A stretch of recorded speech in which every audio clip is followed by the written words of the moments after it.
நினைக்கிறோம் கனப்படுத்துறது அப்படின்னா ரொம்ப ரெஸ்பெக்ட் பண்ணி சொல்லுங்க பிரதர், பிரைஸ் லார்ட் பிரதர், ரொம்ப ரெஸ்பெக்ட் பண்ணி பேசுறத கனப்படுத்த நம்ம நினைக்கிறோம். நான் சொல்லிட்டேன், எங்க தெரியுமா நீங்க கனவீனப்படுத்துறீங்க?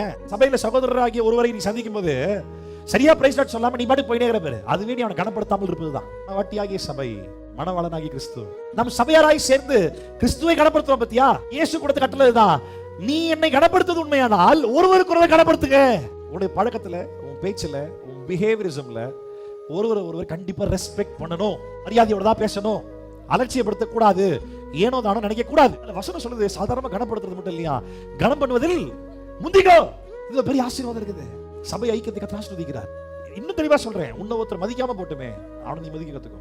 வெளியே காட்டியிருக்க மாட்டேன், உன் மனசு நினைச்சிருப்பல்ல, இழிவா, தப்பா, அலட்சியமா, கொஞ்சம் கேவலமா இல்ல, கண்டிப்பா நினைச்சிருப்போம். அவங்களுக்கு மேபி தெரிஞ்சிருக்காது, மேபி வெளியேறாம நீ அவளை காயப்படுத்தல, ஆனா ஆண்டவர் வெளியே பார்க்கல, அதை பாக்குறாரு. நீ உள்ள என்ன பண்றன்னு யோசிக்கிறார்.